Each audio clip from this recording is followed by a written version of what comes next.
김진의 도시구쇼에 오신 여러분 반갑습니다. 김진입니다. 전 오늘도 저희 도시구쇼 오픈 스튜디오 앞에 나왔습니다. 의대 지원 문제를 두고 국민의힘 한동훈 대표와 윤석열 대통령 간의 신경전이 점점 더 격화되고 있습니다. 어제 대통령실에서 두 번이나 입장을 내면서 한동훈 대표가 제안한 거 그거 안 된다, 그러면 안 된다 라고 강경하게 거부를 했습니다. 그래서 한 대표가 아니 그럼 대통령실이 좋은 제안이 있으면 역제안해달라 라는 입장을 내기도 했습니다. 양쪽 간의 이 감정 싸움으로 번지는 듯한 양상도 보입니다. 정작 피해는 국민들이 보고 있는데 말이죠. 잠시 후에 이야기 나눠보겠습니다. 전 비가 오나 눈이 오나 매일 아침 이곳에서 여러분을 기다리겠습니다. 김지의 도시구쇼 지금 라이브로 시작합니다. 잠깐만요.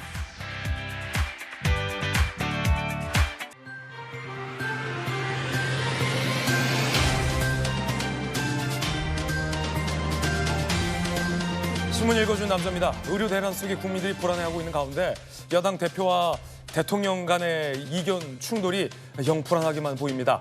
특히 협의 없이 양측이 난타전을 벌이는 양상이어서 더욱더 국민들 불안한 마음으로 지켜보고 있을 것 같습니다. 관련된 소식 저희들이 내밀하게 취재했습니다. 오늘 도시구쇼에서 상세하게 짚어보겠습니다. 오늘 조간신문 4가지 키워드 준비되어 있습니다. 함께 보시죠. 먼저 첫 번째 키워드부터 공개하겠습니다. 첫 번째 키워드는 이겁니다. 충돌. 한국일보가 오늘 3면에 쓰고 있는 내용입니다. 충돌. 한국일보 3면 기사 함께 보시죠.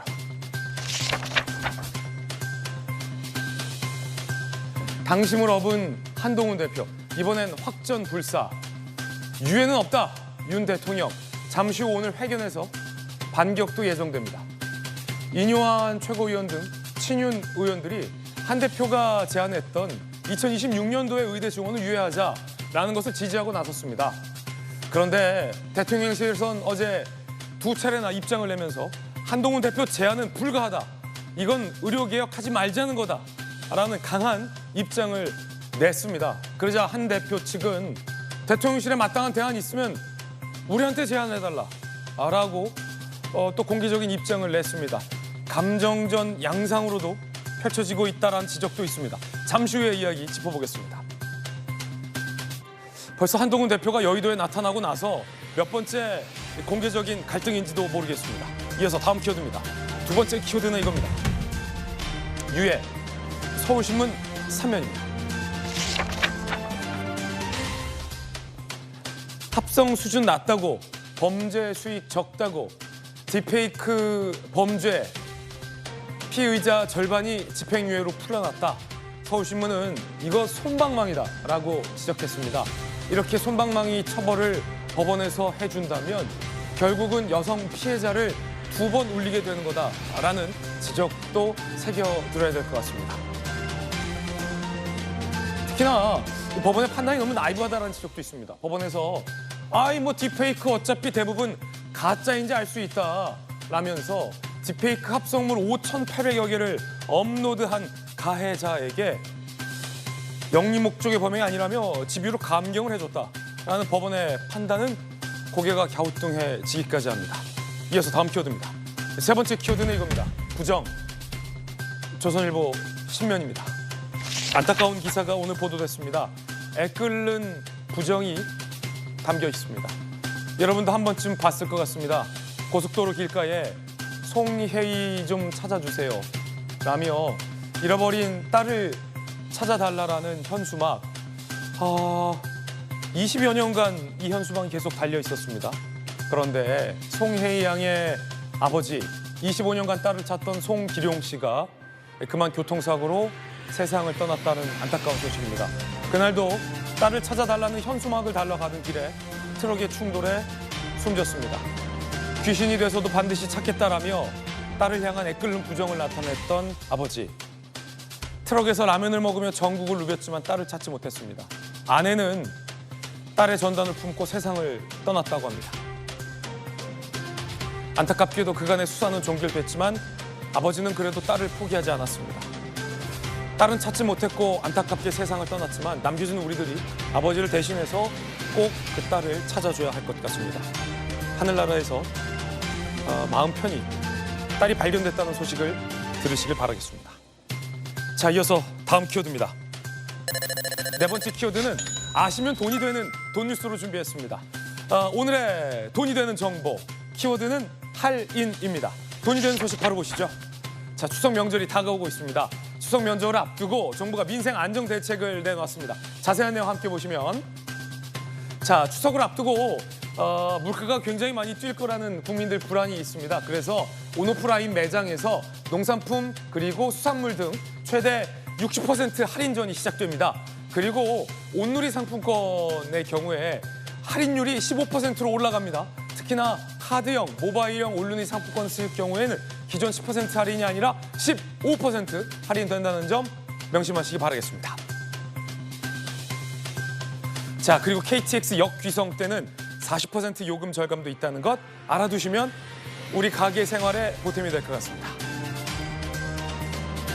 자, 특히나 이번 추석 명절 전통시장 이용하셔서 할인도 15% 받으시고 가벼운 마음으로, 하지만 양손은 무겁게 쇼핑하시기 바라겠습니다.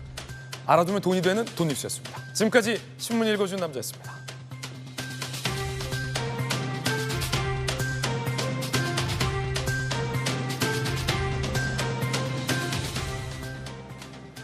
오늘 아침 함께하신 분들 소개해드리겠습니다. 검사 출신의 김광선 변호사님, 그리고 기자 출신의 안용환 전 의원님 나오셨습니다. 명대변인 출신의 김유정 전 의원님, 그리고 성추윤 정책위 부의장님 나오셨습니다. 어서 오세요. 의료 공백 속에 국민들의 불안은 커져가는데 한동훈 대표와 윤석열 대통령 간의 이 의견 충돌을 바라보는 국민들의 마음은 더더욱 안타까울 것 같습니다. 첫 번째 이야기 지금 시작하겠습니다. 의료 대란 불안감 속에 양측의 협의는 없고 난타전만 펼쳐지는 양상입니다. 어제 한동훈 대표도 공개적으로 대통령실과의 이견 충돌을 숨기지 않았습니다. 더 나아가서 대통령실이 더 좋은 의견이 있으면 제안을 해봐달라라는 역제안을 요청하기도 했습니다. 한동훈 대표도 대통령실과의 확전, 이 의료 공백 문제를 두고서 불사하겠다라는 양상입니다. 한 대표의 입장 들어보시죠.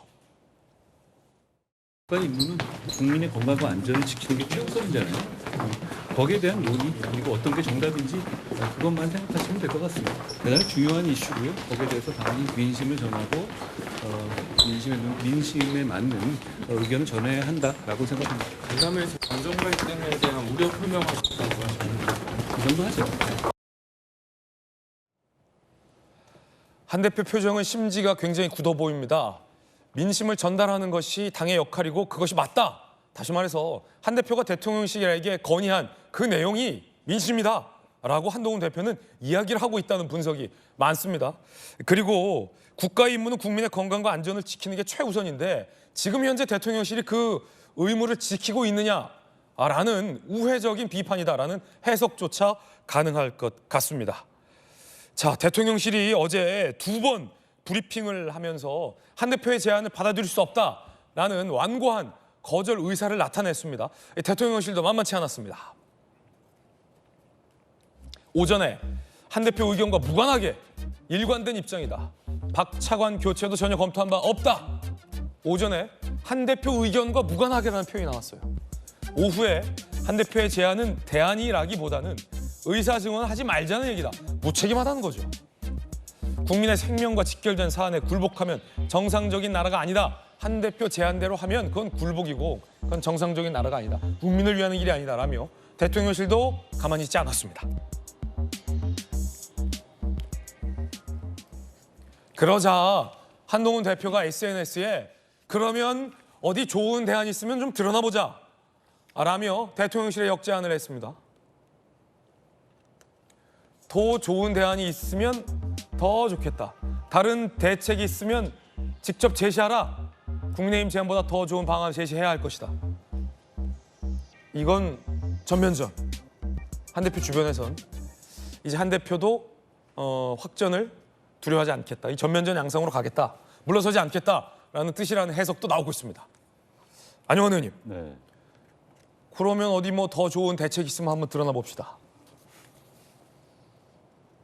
라는 뜻으로도 네. 읽혀요.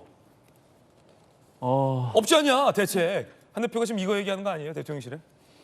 일단 뭐 국민의힘의 대책보다 더 좋은 대책이라는데 국민의힘의 대책인지는 모르겠습니다. 아직 국민의힘이 당론으로 정해진 건 아니고요. 한 대표 개인의 생각이란 건데요. 지금 어쨌든 엇박자가 나고 있는 건 맞고 한 대표와 용산과의 사이에 갈등이 있는 것도 맞는 것 같습니다. 누구 말이 맞는 겁니까, 안용환 의원님? 정답은 없습니다. 그래도 그 이야기는 제가 한 대표한테 꼭 해주고 싶은 것은 어떤 게 정답인지 정의됐다는 건데 그건 한 대표의 생각일 뿐이고 네. 정답은 없습니다. 정답은 없다. 논의하고 조정하고 앞으로 갈등을 해소해가는 과정이 중요합니다. 사실 당정 간의 갈등은 저는 어떨 땐 필요하다고 봅니다. 예. 만약에 당정 간의 갈등이 없이 그대로 가면은 언론에서 이렇게 비판하겠죠.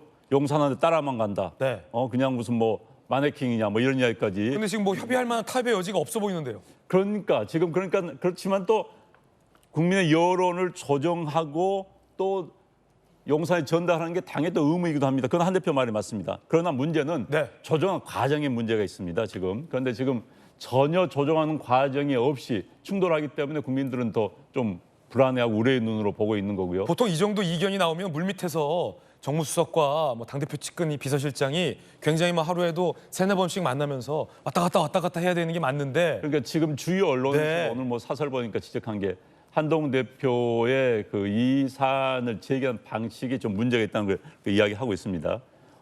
총리와의 당정 협의에서 총리가 이야기했다. 그래서 총리가 받아들일 수 없다고 하니까 그냥 페이스북에 올려버렸거든요. 그냥 올리고 나서 다른 대안 있으면 내놔봐라 하니까는 용산도 좀 깝깝할 거 아니겠습니까? 그래서 저는 뭐 누굴 탓하고 싶지는 않습니다. 다만 이런 문제는 앞서 말씀드린 것은 조정의 문제이고 어떻게 갈등을 해소해가는 과정의 문제인데 이 과정이 지금 거의 미흡한 것 같아요. 예. 지금 방금 앵커 말씀하신 것처럼 물밑 조정을 해야 되는 겁니다. 한 대표도 그냥 내에서 그냥 여론몰이를 하려고 하는 게 아니라 지금 그러니까 용산은 기분 나쁜 거죠.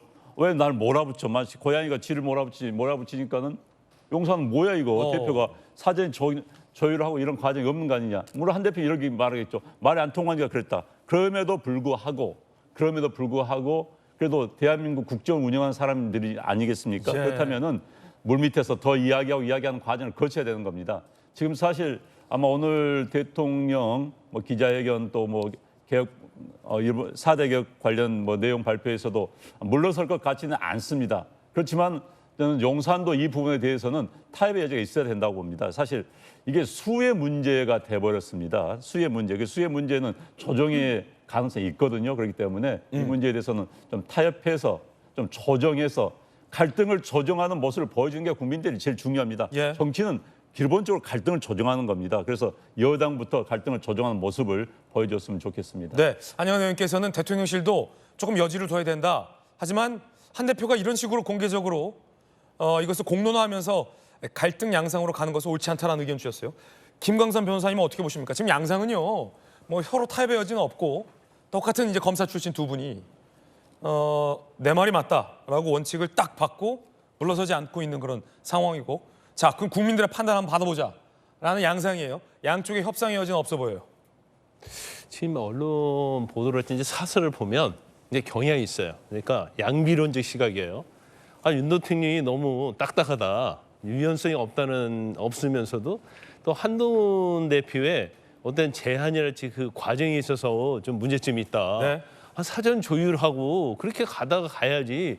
이걸 안 된다고 해서 바로 SNS 통해서 방송을 예. 통해서 바로 던지는 것 자체는 사실은 협상을 하지 말자는 얘기 아니냐, 협치하자는 말자는 얘기 아니냐. 이제 그런 것이 제가 볼 때는 뭐 양쪽도 잘못 있다, 그런 것이 주를 이루는 네. 것 같아요. 그래서 이제 개인적으로 볼 때는 그런 것 같아요. 윤석열 대통령을 제일 잘하는 사람이 한동훈 대표잖아요. 네. 그런데 그냥 이렇게 합시다라고 던졌겠어요? 아니 이게 어떠냐, 한번 우리가 만나서 얘기를 하든지 조율을 해보자, 그렇게 얘기했겠죠. 그런데 2,000명은 우리가 꼼꼼하게 다 해놓은 게 이건 협상의 대상이 아니다. 그러니까 아무리 문을 두드려도 문 열 생각을 안 하니까 네. 결국 방법은 정면 대응밖에 없거든요. 만에 하나 지금 국민이 굉장히 불안에 떨고 있지 않습니까? 대통령은 뭐라고 해요? 대통령실은 우리가 관리 잘하고 있으니까 아무 문제가 없다, 이렇게 얘기하잖아요. 불안하고 있다고 하는데, 야당도 불안하고 있다고 하고 언론도 불안하고 있다고 하고 국민도 불안하고 있다고 하는데, 대통령실은 아니야, 우리가 이거 의료개혁 증언할 때부터 다 예상했던 거고 의료 응급실현할지 관리 잘하고 있어. 근데 뺑뺑이 하다가 지금 돌아가신 분들 생기고 있잖아요. 그러면 전달을 하면 이거에서 뭔가 서로 조율이 있어야 할 거 아닙니까? 네. 근데 이걸 이 얘기 하는데도 안 듣고 있는 거예요. 아, 이거 만약 받아들이면 의료개혁을 하지 말자는 얘기다. 그렇기 때문에 이건 의료원 타협의 대상이 아니다 이렇게 가니까 더 이상 할 얘기가 없는 거죠. 네. 그러니까 한동훈 대표 입장에서는 만약에 이대로 갔다고 하면 대통령실만 망하면 모르는데 뭔 일이 생겨서 당까지 같이 망하는 거예요. 그러니까 아, 이거 이러면 안 되겠다. 계속적으로 얘기하고 결국 여론의 민심을 얻어서 대통령이랄지 대통령실이 변하게 하겠다는 그런 생각을 하고 있는 것 같아요. 그렇군요. 그러니까 이걸 외부에 발표를 하고 SNS에 올리는 것이 아닌가. 네. 저는 그렇게 봅니다. 두 분 다 이제 양비론적인 입장을 주셨지만 방점은 좀 달라요. 안영환 의원께서는 그래도 당에 계셨으니까 당이 그래도 그러면 안 된다. 김광삼 변호사께서는 한 대표가 오죽하면 저렇게 했느냐. 대통령실이 좀 여지를 둬야 된다. 여러분 어떻게 생각하십니까? 지금 말이죠. 워딩들만 좀 보면요. 대통령실의 입장. 한 대표가 제안한 게 그게 무슨 대안이냐. 그게 무슨 대안이냐. 이게 나라냐. 라는 얘기가 나왔고. 한 대표는 그러면 대통령실은 대안이 있냐. 드러나 보자. 이 정도면 물밑에서 뭐 협상하고 말고 할 상황은 넘어섰고 굉장히 어떤 감정적 양상으로까지 치닫고 있다라는 분석이 많고요. 오늘 저희 제목처럼 난타전 양상으로 좀 봐도 되는 건가요? 그런 것 같습니다. 저희들이 보기에는, 야당이 보기에는, 그리고 국민들이 보기에는 대책 없이 대통령과 여당 대표가 서로 지금 감정 싸움에 몰입을 해서 국민들이 죽어가고 있다, 이렇게 판단할 수 있을 것 같습니다. 그러니까 대통령실에서 얘기하기를 고통 없는 개혁 없다, 개혁엔 고통이 따른다, 이렇게 얘기했는데요. 지금 고통뿐만이 아니고 지금 사망에 이르는 국민들이 속속 생겨나고 있는 상황이거든요. 근데 이걸 어떻게 책임을 지려고 이렇게 고집을 피우는지 저는 이해할 수가 없어요. 그러니까 저희가 돌이켜 보면 이게 지금 한 6개월간 이어진 의료 지금 대란인데 4월 1일 날, 그 만우절날 그런 국민 담화를 발표했기 때문에 진짜 그게 거짓말이길 바랬거든요. 그런데 그때 의대 증원과 관련해서 대통령이 2,000명이어야 되는 이유에 대해서 막 설명을 했지만 결국 왜 2,000명인지는 국민들이 납득하기 어려운 담화를 발표를 했거든요. 그리고 그 선거 한가운데 며칠을 앞두고 그런 발표를 해서 정말 국민의힘 후보자들조차도 믿기 어려운 담화였다, 이런 얘기가 나왔거든요. 아, 우리 이제 망했구나. 왜 그렇게 생각했겠습니까? 그러니까 그게 적절한 내용도 아니었고 의대 증원에 대해서는 야당도 찬성하는 그런 이슈였는데 그 이슈를 이렇게까지 그 결론을 몰아간 데 대한 황당함이 있는 거죠. 네. 그러니까 증원에 찬성을 하지만은 이런 방식의 어떤 논의나 그다음에 정책의 집행이나 이런 거 바람직하지 않고 규모나 방식 뭐 이런 거 관련해 가지고는 조금 더 이런 극단적인 방법 말고 접점을 찾아서 네. 일을 풀어나갔어야 되는데 그럼 한 대표가 일단 그렇게 못했죠. 2026년도 증원에 대해서는 좀 유예를 하자라는 제안이 야당이 보시기에도 적절한 제안이다, 이렇게 보십니까? 그렇죠. 그러니까 제 개인적으로는 돌이킬 수만 있다면 2025년도도 저는 뭔가 조치를 취해야 된다고 생각하지만 이미 입시가 진행이 되고 있고 또 늘어난 정원 때문에 사실 회사도 그만두고 휴학하고 지금 입시생들이 막 늘어나고 있는 거잖아요. 그런 점에서는 혼란이 커질 수 있기 때문에 그래서 2026년도는 유예할 수 있는 거에 대해서 또 의사들도 찬성하고 있는 부분이 예. 있잖아요. 그러니까 이거는 충분히 생각해 볼 여지가 있는 거예요. 지금 7,500명이잖아요. 내년도에는. 7,500명을 교육시킬 교수가 있습니까? 교육시설이 지금 준비가 됐습니까? 이 7,500명은 쭉 가는 거거든요. 마칠 때까지, 의대 졸업할 때까지. 그런데 이게 가능한 숫자냐는 거예요. 저는 이조차도 이 인식을 못하고 얼마나 이게 지금 황당한 상황인가를 인식 못하고 있는 대통령실의 어떤 현실인식이 굉장히 한가하다, 이런 생각이 듭니다. 아무 문제 없다라고 하고 있는 자체가 너무 아니한 생각이라는 그런 느낌이 들어서 빨리 마음을 고쳐 먹어야 될 것 같아요. 네. 이재명 대표도 한동훈 대표의 제안이 불가피한 대안이다 라며, 이게 참 상황이 이렇게 되다 보니까 이 대표가 한 대표의 제안에 힘을 실어주는 모양새까지 나오고 있습니다. 이재명 대표가 이렇게 쭉 보다가 뭐 국민적 여론도 살폈겠죠. 이거 한 대표 제안이 맞겠는데? 라고 힘을 실어주는 모양새인데, 이게 대통령실과 한동훈, 이재명 대표 요런 뭐랄까, 요런 형세요. 그러니까 뭐 지금 이재명, 한동훈이 한 팀이고 뭐 윤석열이 다른 팀이고 이렇게 보는 건 좀 부적절해 보이고요. 근데 사실 의대 증원 문제는 그 입법의 영역이 아니라 행정의 영역 아닙니까? 그렇기 때문에 야당 입장에서도 의대 증원 자체에는 찬성을 했기 때문에 이거 추진하는 좀 과정 속에서 방식이 좀 너무 그 폭력적이라든가 뭐 의사들의 의견을 너무 듣지 않는다든가 이런 거에 대한 우려가 있어도 참 얘기하기가 부담스럽습니다. 왜냐하면 행정의 영역이기 때문에.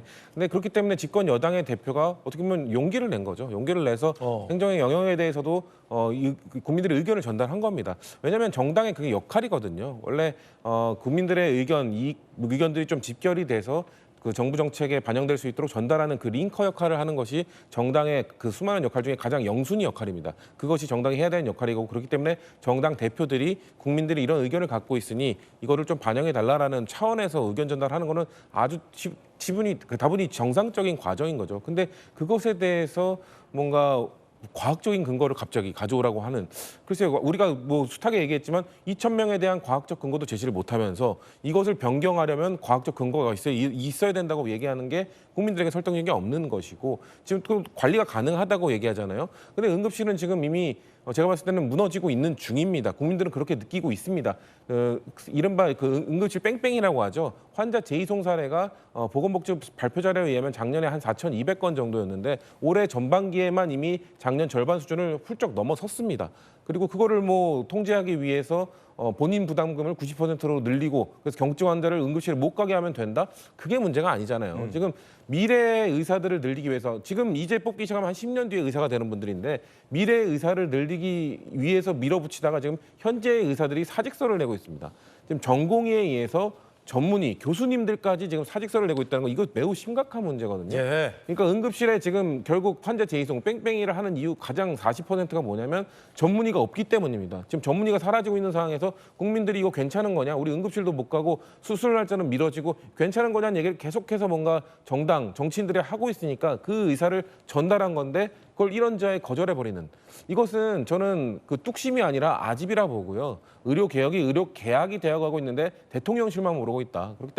그렇기 때문에 한동훈 대표가 글쎄요, 전 그게 유일한 대안인지 모르겠습니다. 그렇기 때문에 민주당 입장에서도 지금까지 나온 것 중에서는 그리고 한동훈 대표가 뭐 의사협회, 뭐 박단 회장이나 다양한 사람들 만나고 나서 아마도 그들도 이 정도라면 우리도 협의해볼 여지가 있다. 협상 테이블에 다시 돌아올 의사가 있다라는 걸 들었기 때문에 아마 제안한 것으로 보이고 민주당 내에서도 다양한 뭐 의사 집단의 목소리를 들어봤을 때 그 정도면 그래도 의사 집단도 목소리를 다시 내보겠다라는 그런 의사를 확인했기 때문에 그거에 찬성한다. 우리도 그 정도면 괜찮은 것 같다라는 의사 표시를 한 거거든요. 근데 여야의 목소리 이제 192석의 야당의 목소리가 아닙니다. 300석의 목소리가 모였는데도 대통령실에서는 아니다. 개혁을 위해서는 이 정도 진통은 괜찮다. 이 경고등이 켜졌는데 그냥 진통 정도로 생각하고 그냥 넘겨버리는 지도자는 매우 위험한 지도자거든요. 그렇기 때문에 글쎄요, 오늘 국정브리핑에서 어느 얘기를 하실지 모르겠지만 저는 한 발도 물러설 생각이 없으신 걸로 보이기 때문에 여전히 국민들은 이 상황을 보면서 매우 불안만 더 커질 것이다라는 말씀드립니다. 예. 하지만 이 대통령실에서는 한 대표가 제안한 이 대안이 근본적인 대안은 될 수 없다라는 지적 나오고 있습니다. 여당 내에서도 의견 일치가 안 되는 부분도 있습니다. 추경호 원내대표를 포함한 원내 그리고 친윤 인사들은 대통령실과 인식을 같이 하고 있습니다. 하지만 이 한 대표 주변 인사들은 대통령실에 대해서 달나라 상황 인식이다라며 강도 높은 비판을 하고 있습니다. 친윤이냐 친한이냐를 두고도 이견이 나오고 있다는 거죠. 들어보시죠. 의료 개혁은 한치도 흔들림 없이 진행이 되어야 된다 하는 데 대해서는 저는 정부의 추진 방침에 전적으로 동의를 하고 그리고 당도 함께 할 생각이다 하는 말씀을 드리고 구체적인 부분에 일부 문제가 발생한 부분은 끊임없이 정부와 소통하고 그리고 의료계 현장과 소통해 나가면서 국민들 걱정이 최소화되도록 하는데 저희들도 함께 힘을 보태겠습니다. 대통령실 고위 관계자는 파업에 들어가더라도 병원 의료 서비스가 마비되는 상황은 아니니까 큰 염려는 할 필요가 없다. 그러니까요, 이분이 거의 뭐 달나라 수준의 상황 인식을 보여주고 있어서 예. 정말 앞이 캄캄하고 가슴이 먹먹해지는데 국가는 왜 존재하는가? 대통령실 안팎에서는 아니 원내대표가 한동훈 대표 제안에 반대하고 있지 않느냐. 국민의힘 원내 지도부조차 설득하지 못한 대안이다라는 반박도 나오고 있다고 합니다. 자, 그런데 이 국민의힘 지도부와 대통령의 만찬이 이 대통령실에서 연기를 했습니다. 그런데 이 만찬 연기 소식이 당대표실에는 전달이 안 됐고 원내대표실에만 전달이 됐다라고 해서 논란이 일고 있습니다. 의견 충돌에 이어 이른바 감정적인 감정 싸움 아니냐라는 비판의 목소리도 있습니다. 들어보시죠. 대통령실 만찬 연기된 게 원내대표 라인에만 먼저 사전 통보됐다라는 보도가 나와서요. 그거 모르겠고 제가 따로 얘기 들은 건 없는데요. 대통령실하고 여당 지도부 만찬이 추석 이후로 연기됐다는 보도 있었는데요. 아마 일정은 여러 대통령의 일정 상황이 있기 때문에 변경이 되지 않을까 이렇게 생각합니다. 그걸 두고 한간에서는 이제 당대표가 제안한 의대 정원 증원안에 대한 불편한 기류가 반영된 거 아니냐 이런 시선도 좀 있는데요. 거기에 관해서는 아직 구체적으로 제가 듣지를 못하고 있습니다. 한동훈 대표 쪽에는 대통령실과의 만찬 연기 소식이 전해지지 않았고 원내대표 쪽에만 전달이 됐다라는 것은 뭐 당대표 주변 인사 중 한 분은 그 원내대표한테 알아서 들어라라는 거냐라면 또 굉장히 좀 약간 불쾌한 반응도 나오고 있다고 하는데 안용환 의원님 네. 일종의 어떤 뭐 감정적인 그런 문제인가요? 저는 감정적 문제 있었다고 보여집니다. 그런데 이제 기본적으로 연찬회는 원내대표실에서 주도를 하는 겁니다. 만찬? 네, 만찬은 연찬회요. 연찬회. 지금은 이 당정 대통령실과의 그러니까요. 만찬 취소에 그래서 이제 지금 연찬회와 연결된 선상에서 지금 있습니다. 지금 그러니까 연찬회가 1박 2일 하고 끝난 날 저녁에 이제 그 만찬을 하기로 한 거 아닙니까? 그렇죠. 네, 그런데 이제 만찬을 취소한 게 원내대표실에만 알렸다는 것은 아마도 저는 감정이 있었다고 보여집니다. 보통은 당대표실에도 얘기해 주죠. 당연히 해야죠, 당연히. 그런데 이제 어찌됐든 지금 갈등 구조가 있는 건 그건 불편한 진실이지만 진실인 것 같고요. 그걸 굳이 회피할 이유도 없습니다. 갈등이 있다는 것은 있다는 걸 밝혀놓고 해법을 찾는 게 중요한 겁니다. 해법을 어떤 과정을 통해서 찾는가가 성숙한 자세가 되겠지요. 그래서 저는 지금 갈등은 그나마 다행입니다. 정책을 놓고 있는 갈등은 바람직한 갈등입니다. 그럼 이념을 놓고 갈등한다. 무슨 우리 편이니까 너 편이니까 갈등한다. 이건 바람직하지 않고요. 저는 이제 언론에서도 친한이니까 반대하고 친윤이니까 반대 이런 그 분류도 그건 좀 바람직하지 않다고 보여집니다. 꼭 제가 만남 의원들 꼭 그렇지는 않아요. 저 문제에 대해서는 난 원칙론이냐 타협론이냐 이 문제일 뿐이지 친윤이냐 친윤이냐 그건 그런데 이제 아주 가까운 사람들한테 물어보면 그렇게 답변할 수밖에 없겠죠. 그러나 대다수의 의원들의 입장에서 보면은 원칙론과 현실론이 대립하는 구도를 보이고 있습니다. 그래서 저는 정책 갈등은 충분히 있을 수 있다고 보여집니다. 앞서 말씀드린 것처럼 어떻게 조정해 나가고 갈등을 치유해 나가는가의 문제이죠. 사실 정치는 이해관계 조정입니다. 이해관계. 그동안 저는 정치권에서 이 문제를 방기해 왔다고 생각합니다. 처음에는 이게 정책의 문제였는데 이 문제가 이제 현재는 정책 문제와 맞물려서 이해관계 대립입니다. 국회가 해야 될 가장 큰 문제, 정치가 해야 될 가장 큰 문제는 이해관계 조정이거든요. 그런데 그동안 국회, 특히 이제 이재명 대표 이야기에서 좀 그렇습니다만 제1당이 이 문제에 대해서 팔짱을 끼고 방기해 왔습니다. 그냥 즐긴 듯한 모습도 보였거든요. 이 문제는 국회 차원에서 정치권 차원에서 진즉 선거 전후에 선거 끝나고 나자마자 이것을 해결에 나섰어야 되는 건데 그동안 방치해 왔던 겁니다. 이제라도 이재명 대표가 이야기했으면 좋습니다. 그 이야기를 한동훈 대표하고 같이 의견을 조율해서 이게 국회 모든 의원들 생각이다 제시할 수 있어요. 좋습니다. 이런 과정을 진즉했어야 되는 건데 늦었다는 생각이 들고요. 어찌됐든 하루빨리 이 문제가 조정을 해결하는 과정, 성숙된 모습을 보여주셨으면 하는 바람입니다. 김관삼 변호사님, 추경호 원내대표의 발언이었는데 원내대표로서 나는 정부 반침을 동의한다. 이 말은 한 대표의 의견에 동의하지 않는다라는 의견이고 대통령실에서는 만찬 연기 소식을 원내대표에게만 알려주고 당대표는 모르고 있었고 이 일련의 과정 어떻게 보시나요? 추경호 원내대표는 전형적인 친윤의 한 사람은 알려져 있지 않습니까? 그런데 저거 자체를 친윤이냐 친하냐 이걸로 따질 건 아니거든요. 이제 정책에 관한 문제고 국민의 어떤 민심을 반영해야 하는 그런 문제인데 이걸 가지고 이렇게 나누는 건 맞지 않다고 봐요. 그런데 만찬 연기 소식은 그래도 좀 알려줘야 되는 거 아닙니까? 당연하죠. 이렇게 갈등이 있을수록 많이 만나야 하는 거 아니에요? 그래서 한동훈 대표가 제안한 내용이 틀리다고 하면 만나서 만찬 끝난 다음에 독대해서 한 대표 그게 아니고 증언이라는 것은 이런 문제고 이렇게 있기 때문에 그렇게 갈 수 있는 문제가 아니네. 그러면 아닙니다. 대통령님 이것은요 지금 국민이 엄청 불안했고 지금 응급실 뺑뺑이 돌리고 있고 막 이런 것들이 너무 불안해했기 때문에 추석 때 잘못되면 정익은 당익은 큰일 납니다. 이게 대화를 해야죠. 대화를 해야 된다. 근데 기분 나쁘다고 해서 밥 안 먹어. 그리고 대표에게 연락할까요? 아니 원내대표에게만 연락해. 원내대표 딱 연락하고. 그럼 한동훈 대표는 아니 연락 받으셨습니까? 신문에 났던데요? 아니 밥 먹기 위해서 그날 다른 약속 다 없었을 거 아니에요? 그다음에 대통령이 이걸 뭐 그날 약속 자체를 그냥 다른 약속 있는데도 불구하고 다 취소하고 잡았겠습니까? 거기에 중점적으로 잡았겠죠. 그런데 이제 굉장히 중요한 건데 지금 윤한 갈등이 뭐 5차냐 6차냐 그런 얘기 나오고 있잖아요. 앞으로 2년 9개월 임기 남았어요. 저는 제가 볼 때는 시작이 불가하다고 보는데 대통령이건 한동훈 대표건 사실은 이러면 안 되는 건 맞아요. 네. 왜냐하면 지금 대통령이 믿을 수 있는 것은 국민일밖에 없거든요. 지금 민심도 지지도 어떻게 나오고 있습니까? 야당은 탄핵하자고 계속 벼르고 있잖아요. 그러면 단일 대우로 갈 수 있는 것은 국민일밖에 없거든요. 그런데 지금 이렇게 계속 갈등을 유지하게 되면 앞으로 2년 9개월 동안에 어떤 정책이 됐건 어떤 행보가 됐건 계속 껌껌이 갈등을 하게 되면 대통령이 2년 9개월 동안 할 수 있는 것이 아무것도 없어요. 근데 만에 하나 지금 야당에서 탄핵 카드를 가지고 이걸 통과시키면 결과적으로 한동훈 대표 도움 받아야 하잖아요. 그러면 서로 도와주고 도움받고 할 수 있는 입장밖에 안 되는데 이걸 단지 싫어 안 싫어 이런 감정적인 문제로 갈 건 아니다라는 거죠. 그러면 좀 대승적인 차원에서 큰 정치를 해야 한다고 봐요. 네. 그러면 기분이 좀 나빠도 참고 이거 한동훈 대표도 마찬가지예요. 그렇게 해서 상생해서 가야지 과연 이렇게 해가지고 2년 9개월 어떻게 버틸 수 있을까 참 걱정이 많이 됩니다. 예. 한동훈 대표가 조금 전 최고위에서 입장을 밝혔습니다. 실시간 소식으로 전해드리겠습니다.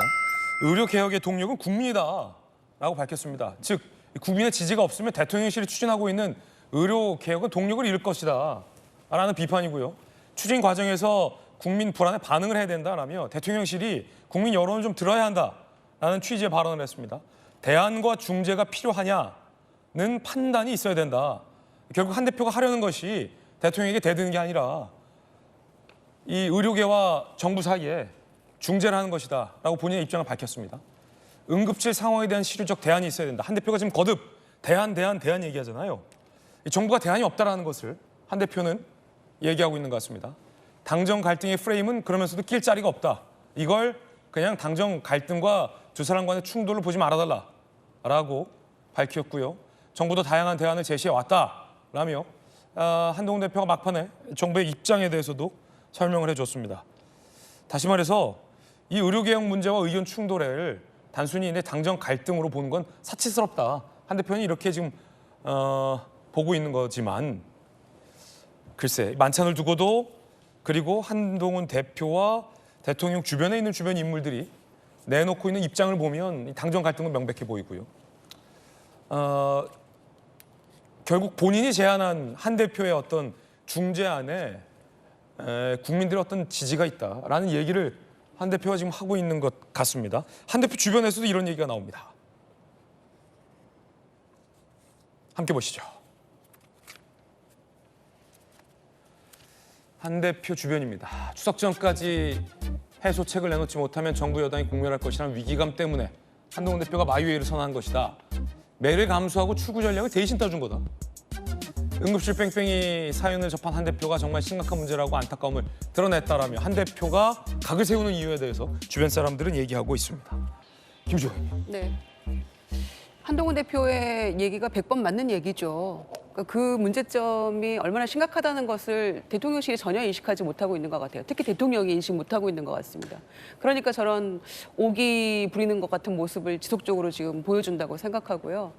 한동훈 대표가 그동안 많이 참았다 이런 얘기 했을 때 누구한테 많이 참은 거냐? 우린 그렇게 생각했는데 이제 나타나고 있는 것 같아요. 이제 안 찾겠다는 거예요? 네, 안 찾겠다는 것 같고 대통령실을 향해서도 할 말을 더 하겠다. 지금 이번에 갈등이 한 4-5번째 되는 거잖아요. 뭐 이종섭 대사 건부터 해가지고 쭉 이어온 것이. 그런데 당심이 곧 민심이라면서요. 그러면은 민심을 받드는 모습을 보이는 것이 제일 중요한 책무 아니겠어요? 대통령도 민심을 경청하겠다고 했었고. 그런데 지금 모습은 그냥 마냥 마주보고 달리는 기차처럼 갈 때까지 가보자. 지금 이런 모습 같아요. 근데 이게 지금 국민에게 도움이 됩니까? 그러니까 그 의원들의 지역구 사정을 감안한다면은 막 아우성일 거 아니겠습니까? 의원님 지금 뭐 누가 뭐 수술을 해야 되는 날짜도 안 잡히고 당장 해야 되는데 연말까지 미뤄지고 응급실도 지금 못 찾고 이렇습니다라고 민원들이 얼마나 많겠습니까? 그런 것들 아마 직접 듣는 그 경우들이 많을 거예요. 한동훈 대표도 겪어보니까 당대표에 취임해서. 그러니까 의원들이 아마 가장 이 심각성을 가장 잘 알고 있을 텐데 이게 친한인지 친윤인지에 따라서 입장이 갈리는 모습도 딱해 보이고요.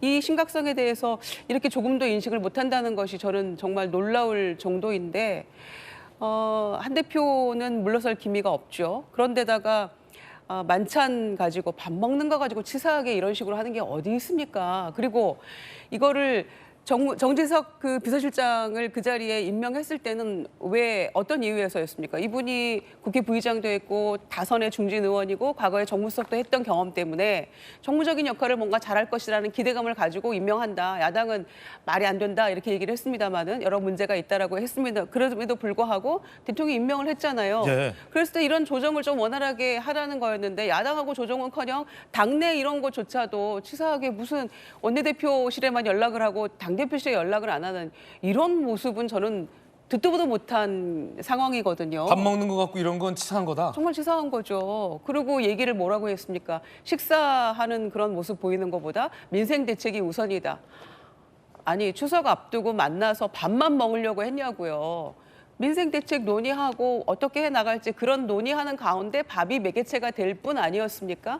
밥만 먹고 헤어지려고 했어요. 그게 아닌데 그 변명이나 해명조차도 굉장히 옹색하게 보여요. 그러니까 여당 대표와 대통령실 간의 이런 갈등을 보면서 와, 우리는 응급실도 못 찾고 119 구급대원들이 지쳐가고 있다는 거 아닙니까? 그분들이 지금 파업할 지경이에요. 전화하다가 지쳐가지고 다 거절당하는데 이분들은 응급 환자를 모시고 어디로 가야 됩니까? 그러니까 이런 상황인데 이렇게 한가하게 감정 싸움이나 하고 있구나. 우리는 이렇게 죽어가는데 수술 날짜도 못 찾고. 그러니까 맹장 터지면 우리 큰일이야. 죽는 거야. 이런 얘기들이 그냥 한간에 너무나 떠도는 이야기가 돼버렸거든요. 근데 그게 사실로 되어가고 있는 것 같아요.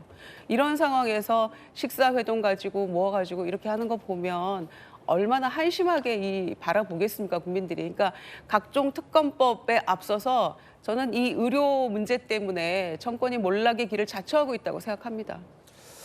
자, 의대 교수 협의회에서는 그런데 2026년도 유예 갖고는 안 된다라고 완강한 입장을 또 보이고 있어서 이게 과연 의료 공백 문제 한 대표가 제안한 26년도 증원 유예가 과연 근본적인 해결이 될지에 대해서도 사실 미지수가 있습니다. 그런데 의료계와의 협의 이전에 당정 간의 의견 차이가 과연 좁혀질 수 있을지에 대해서도 오늘 많은 조간신문들이 사설에 이렇게 썼습니다.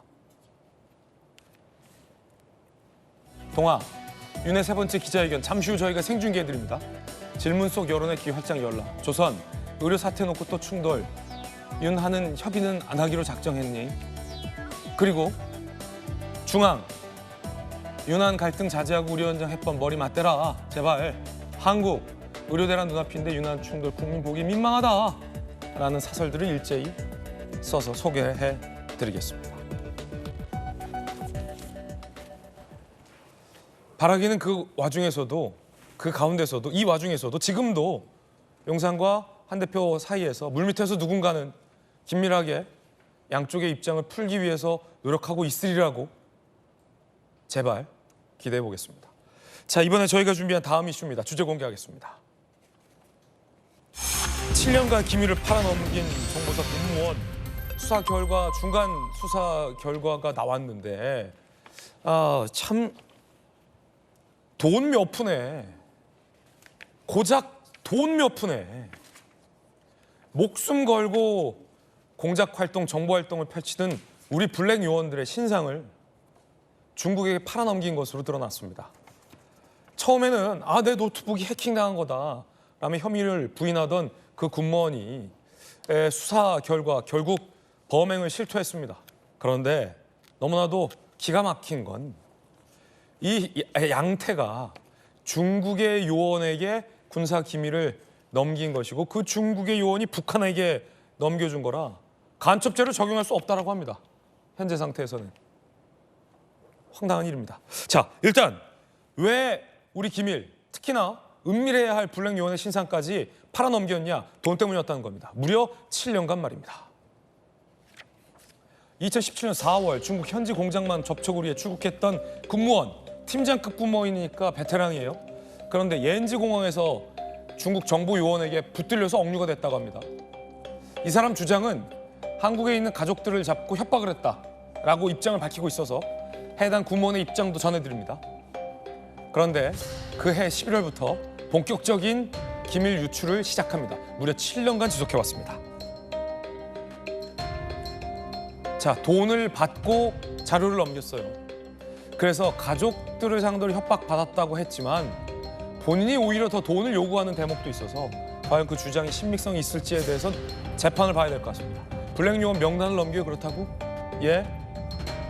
블랙 요원 명단 넘기면 그 요원들 어떻게 되는지 뻔히 알면서도 넘긴 건 아니겠습니까? 돈 받고 넘겼다는 겁니다. 2019년 5월부터 차명 계좌를 1억 6천만 원을 수수했어요. 돈을 많이 받지도 않았어요. 블랙 요원 명단을 넘길 거였으면 500억은 받았어야죠. 얼마요? 1억 6천이요? 저거 다 해서 30건 해서 1억 6천이요? 이거 2019년 이전에 현찰로 받은 것은 합계가 안 된 금액이라고 합니다. 황당합니다. 황당합니다. 이러면 안 됩니다. 안영환 의원님. 네. 잠시 후에 저희가 또 다뤄보겠지만 간첩법은 북한으로만 한정이 돼 있어서 이게 전형적인 전직 제가 정보사 장교를 만나서 이 건 취재하고 있거든요. 네네. 전직 정보사 장교가 하는 말은 이거 전형적인 간첩법 적용을 회피하기 위한 우회라는 거예요. 네. 결국에 블랙 요원 신상 북한에게 넘겨줬잖아요. 중국 요원이. 그런데 간첩법 적용 좀 못해요. 이 국회가 손 놓고 방기하고 있는 겁니다. 이거. 일단 뭐 한동훈 대표도 이 관련 법을 제기를 한 적이 있는데요. 어찌됐든 중국은 현재 우리 적국이 아니지요. 북한만 적국으로 돼 있기 때문에 간첩죄를 적용할 수 없다. 뭐 우리 수차 이 방송에서 이야기했었습니다면은 외국 같은 데는 국가 정보를 딴 나라에 넘기면은 우리나라에 넘겨도 미국의 동맹국 우리나라에 넘겨도 처벌을 받습니다. 그리고 이제 미국에는 반역죄라는 게 있어요. 저는 이 사람, 이 군무원 이 사람은 반역자입니다. 국가에 반역을 하는 사람이에요. 이런 사람을 뭐 경미한 형법으로 처벌한다? 이건 말 안 되는 겁니다. 있을 수 없는 일이다. 있을 수 없는 일이죠. 반역자고 있을 수가 없는 짓을 하는 사람인데 게다가 돈을 받고 협박을 받았다는 것도 제가 보기엔 아마 사생활과 관련해서 협박을 받은 것 같습니다. 그런데 이 사람이 연병공항에 가서 우리 요원들을 이제 관리한 사람이었던 것 같아요. 관리하기 때문에 이제 접촉하러 갔다가 잡혀가지고 협박을 받았고 아마 사생활과 관련된 협박을 받았을 것이고 이제 협박을 받은 끝에 정보를 넘겨주면 돈을 주겠다니까 이제 그때부터는 거래가 돼버린 겁니다. 본인이 뭐 협박 받던 이제 핑계가 돼버린 거죠. 그 다음부터 이제 돈을 받기 시작해서 4억 원을 요구했는데 1억 6천여만 원밖에 못 받았다는 이런 이야기 아니겠습니까? 지금 이 군무원 같은 경우는 저는 영화에서나 볼 수 있는 사안이 지금 터졌습니다. 예. 우리가 뭐 미국 첩보 영화를 보면은 뭐 내부 있는 사람이 돈을 받고 넘긴다든지 우리나라에서는 설마 뭐 미국이나 다민족 국가인 미국이나 가능한 이야기겠다 싶었는데 대한민국에서 또 국군 정보사령부에서 사실 이제 우리나라의 대외 정보를 취급한 것은 크게 두 군데입니다. 우리나라의 국정원과 정보사령부가 경쟁하듯이 해요. 사실 그런데 이제 이 국정원이 전반적인 정보를 한다면은 이 정보사령부는 군사정보를 합니다. 뭐 이건 다 이미 지난 뭐 공소시효 지난 이야기이기 때문에 뭐 합니다만 제가 국방부 취임하는 시절에 이런 일도 있었어요. 정보사 영관급 장교가 북한 연변에 가가지고 북한의 땅을 채취한 사건이 있었어요. 땅을 채취해 와가지고 흙이죠. 흙을 채취해 와가지고 정모증명 사건 말씀이시죠? 네, 그래서 예. 그게 분석해 보고 지금 핵 실험을 준비를 하고 있다는 것이 90년대 이미 그러니까 정보사의 장교들이 목숨 걸고 들어가는 겁니다. 그럼요. 연변 일대에 많이 활동을 하고 있어요. 그러니까 연변 일대에 활동하고 있는 사실 우리 정보사 장교들이 북한 측에 연변에서 활동하다가 북한 첩보원들한테 납치당한 경우도 있었습니다. 그런데 그런 사건들은 좀 목숨을 걸고 정보사 장교들이 또는 정보사 간부들이 또는 직원들이 국가를 일하고 있는데 그런 정보를 팔아 넘긴다? 그 사람도 어떻게 되겠습니까? 아까 앵커 말씀하신 것처럼 그 사람들이 신변의 위해가 가는 그런 사람들이에요. 그럼에도 불구하고 돈을 받고 팔아 넘겼다? 반역자입니다. 이건 용서할 수가 없는 범죄인데, 그런데 문제는 이제 이러한 사안을 아직까지도 7년이 지나서도 정보사 자체는 몰랐다. 인근, 그러니까 소위 국정원에서 넘긴 거죠. 국정원에서 전체적으로 연변 일대를 파악해 보니까 이상한 거예요. 그다음에 국정원에서 중국 측 정보기관을 어느 정도 파악해 보니까 이상한 게 낌새가 나타나니까 토스를 해준 겁니다. 정보사 측에 야 이러저러인 걸 한번 확인해봐. 확인해 보니까 나온 거 아니겠습니까? 그래서 정보사 내부가 지난번에 뭐 간부들끼리 싸움을 하지 않나 소송을 걸지 않나 이 문제였는데 정보사 이번 기회에 다시 한번 재정리를 해야 될 것 같고요. 예. 또 우리 관련 유관 기관 내에서도 현재 사실 중국이 우리나라에 대한 정보 활동 굉장히 심하게 합니다. 과거에는 미국 CIA도 국내에 굉장히 많이 들어와 있었어요.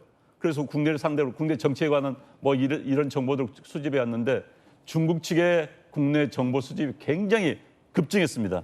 그래서 이번 기회에 우리 국내 정보 기관들이 국내 정보를 북한뿐만 아니라 해외, 러시아, 중국, 뭐 일본도 마찬가지입니다. 팔아 넘기는 것이 있는 것인지에 대해서 다시 한번 조사를 면밀히 해야 될 것 같습니다. 안용환 의원께서 언급하신 그 연변 인근에서 흑을 채취해온 정보사 장교 사건, 저도 취재를 해서 제가 잘 아는 사건인데 당시에 정중영, 블랙요원 신상이 북한에게 발각돼서 단둥에서 암암리에 활약했던 정중영의 안가 아파트에 북한 정보 요원 6명이 침입을 해서 이 정중영을 끌고 평양으로 가서 모진 고문을 가했던 사건이 있었습니다. 그러니까 그것도 그때 당시 블랙요원의 신상이 드러났기 때문에 블랙요원들에게 정말 치명타가 될 수 있는 건데, 안 의원님 정말 잘 지적해 주셨듯이 이걸 돈을 받고 넘겼다는 겁니다. 물론 해당 근무원은 가족의 신변을 위협받아서 어쩔 수 없이 협조했다라고 해명하고 있습니다. 그런데 군 관계자에 따르면 아니다. 이 정보사 군무원이 오히려 중국 측에게 4억을 요구했던 대목도 있었다라고 밝혔습니다. 함께 보시죠. 한국에 있는 가족 신변을 위협받아 협조했다라고 밝혔지만 귀국 후에 중국 요원을 접촉했다는 사실도 신고하지 않았고 중국 연락책에게 결정적으로 수차례 돈을 더 주면 자료를 더 보내겠다라고 적극적으로 얘기했다는 것, 그리고 총 4억을 요구했던 정황도 군 건체 관계자가 확인했다는 겁니다. 아니 성춘 부의장님, 영화 보면요 블랙 요원 리스트 넘기는 걸로요 정말 수천억의 돈을 받고도 안 넘기는 그런 장면이 많잖아요. 근데 고작 얼마요?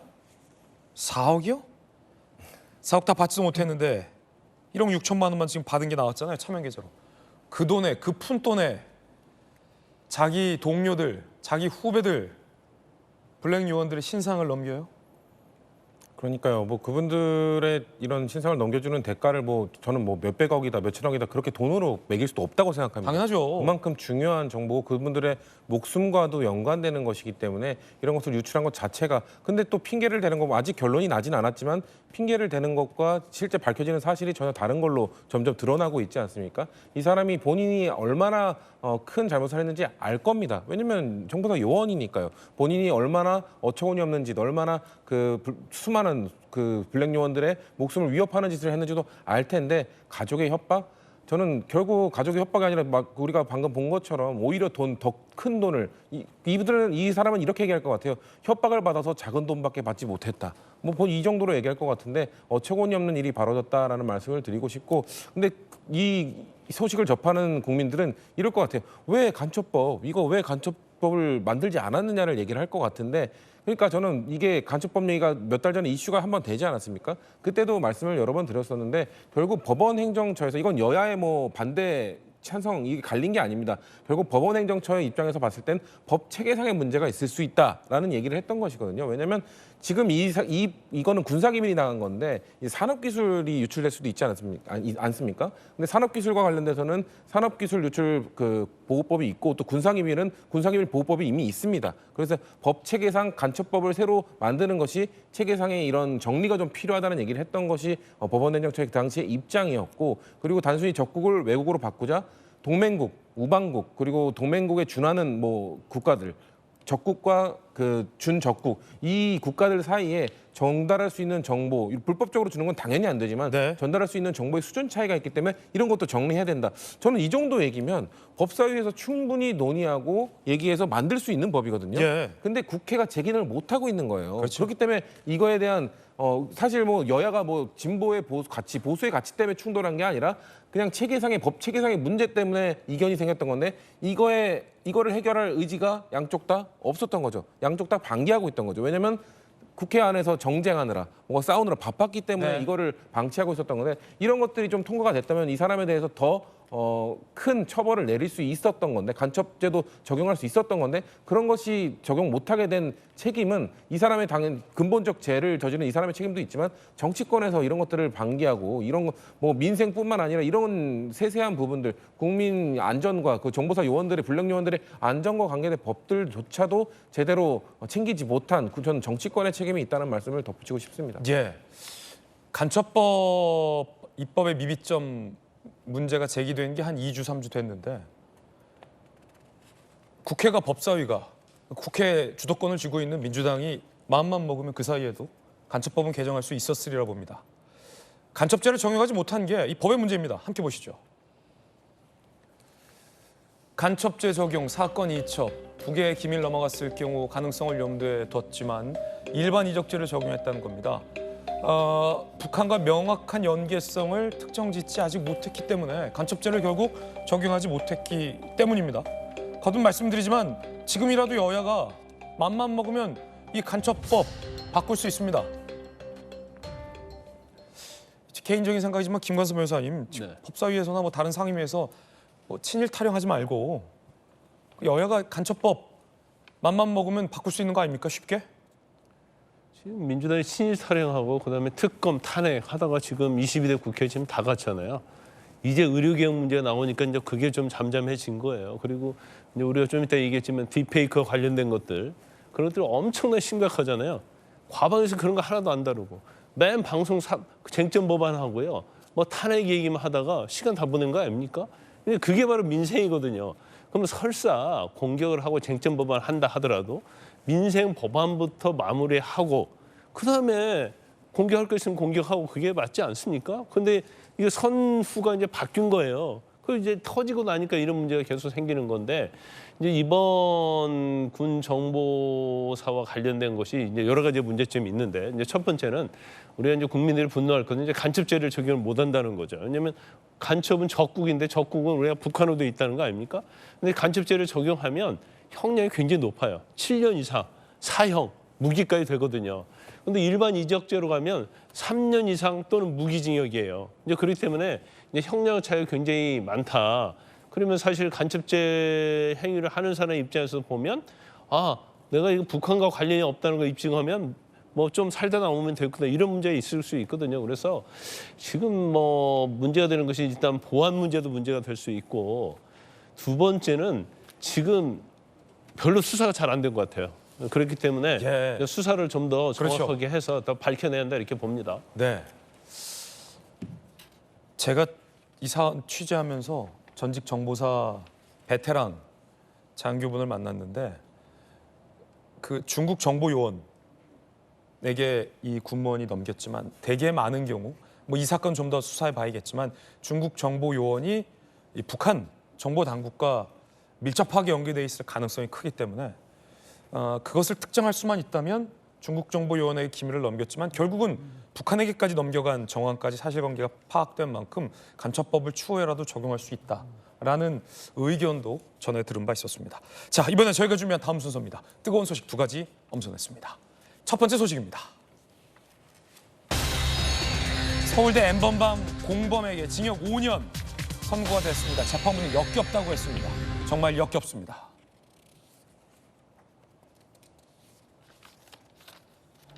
서울대 동문 등 여성 60여 명 얼굴 사진 합성 음란물 400여 개를 제작하고 1,700여 개를 유포한 서울대 N번방 공범에게 징역 5년이 선고됐습니다. 학업과 진로, 연애 등 스트레스 풀기 위해 범행에 가담했다라고 밝힌 박 씨 공범 4명 중 첫 선고가 됐습니다. 징역 5년입니다. 재판부는요.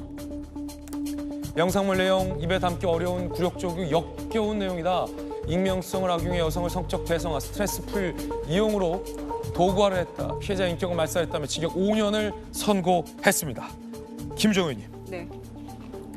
역겹다고 했어요, 재판부가. 근데 역겹다고 했는데 왜 검찰은 10년 구형을 했는데 5년밖에 선고를 안 했을까요? 그 점도 조금 매우 안타깝다고 생각하고요. 더 세게 했어야 된다. 그 몇 년 전에 이제 그 사건이 기화가 돼서 국회가 조금 더 정신 차리고 좀 제대로 강력하게 규제하는 어떤 법들을 보완을 했더라면 지금과 같은 또 이 딥페이크 영상 때문에 정말 피해자가 지금 몇 명인지도 본인들도 모르고 있을 경우가 있다는 거잖아요. 지금 알고 신고한 사람은 뭐 자체하고라도 이렇게까지 지금 독보사처럼 퍼져가고 있는 이 상황인데 그때 조금 뭔가 더 강력하게 했으면 지금 이렇게 후회할 일은 안 만들지 않았을까 이런 생각도 들고요. 그 만들어주는 딥페이크 사진 하나 만들었는데 몇천 원밖에 안 한대요. 그러니까요. 뭐 1크레딧이라고 하는데 그게 뭐 2,000 얼마라면서요. 네. 그러니까 이런 헐값에 지금 본인의 인생이 송두리째 털리는 그런 시쳇말로 완전히 망가질 수 있는 거잖아요. 어떻게 이걸 회복할 수 있을까요? 그 피해자들은. 그러니까 이게 뭐 초등학생, 중고생, 뭐 교사,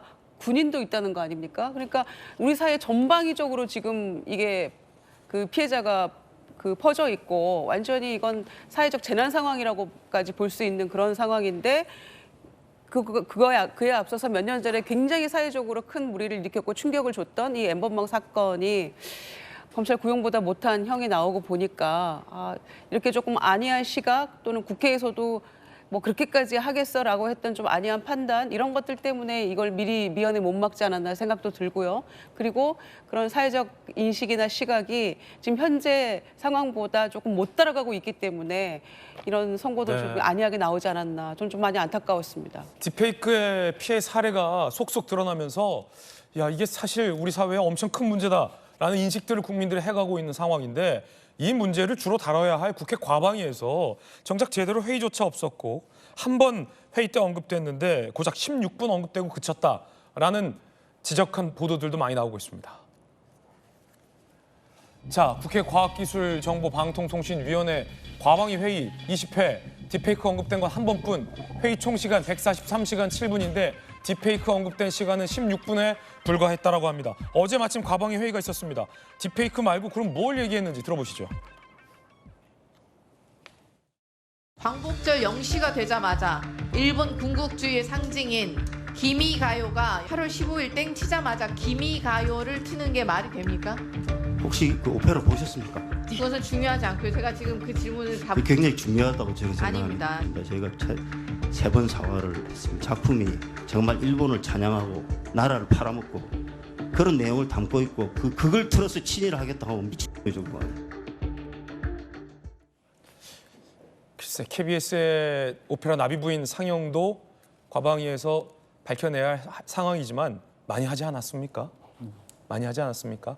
별 새로운 질문이 나온 것도 아니지 않습니까? 그럼 딥페이크 문제에 대해서 과방위 의원들이 여야 모두 좀 심각하게 따져 묻고 회의해야 되는 거 아닙니까? 그러라고 국회의원 만들어준 건 아닌가라는 아쉬움이 듭니다. 뜨거운 소식 함께하고 있습니다. 두 번째 소식입니다. 북한도 상황도 한심합니다. 이재민이 나오고 수해 복구 중에 김정은이 러시아에서 24마리의 말을 수입했다는 보도가 됐습니다. 지난 25일 러시아가 북한에 오를로프 트로터 품종, 외모가 뛰어나고 인내심이 강한 품종, 말 19마리와 암말 5마리, 24마리를 보냈다라는 보도가 나왔습니다. 이게 뭐 나이, 건강, 혈통에 따라 마리당 130에서 2억까지 간다라는 비싼 말이라고 합니다. 이걸 지금 이 와중에 북한이 수입하고 있다는 겁니다.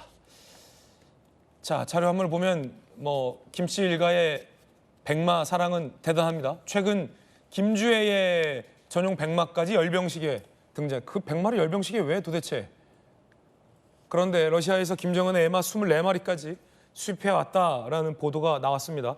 이 뉴스를 바라건대 북한 주민들이 많이 봤으면 좋겠습니다. 이재민들이 터전을 잃고 어려움을 겪고 있는 와중에 김정은은 MR을 구입하고 있다는 겁니다. 자, 안 의원님 30초 정도 남았는데요. 참 얼빠진 지도자, 얼빠진 나라입니다. 저런 모습을 보여준다는 자체가 조선시대 때 왕들이 사냥을 하면서 말을 타고 다녔던 모습을 저는 연상시켜 합니다. 북한이 다시 한번 조선시대, 봉건시대 왕조임을 다시 한번 보여주는 거고요. 국민들은 좀 수혜로 지금 정말 눈물을 흘리고 있는데 말을 수입하고 또 호화 요트를 타고 다닌 저게 정상적인 국가의 지도자입니까? 예. 저는 용납할 수 없고 분노를 느낍니다. 네. 자, 저희들은 60초 광고 보고요. 윤석열 대통령의 국정 브리핑 및 기자회견 제가 생중계해드리겠습니다. 잠시 후에 뵙겠습니다. 자, 잠시 후에는 윤석열 대통령의 국정 브리핑 및 기자회견이 시작됩니다. 그래서 오늘 돌직구쇼는 평소보다 한 30여 분 정도 짧게 방송을 마감하겠습니다. 그 때문에 오늘 김진애 더 라방도 휴방을 합니다. 잠시 후에 돌아오겠습니다.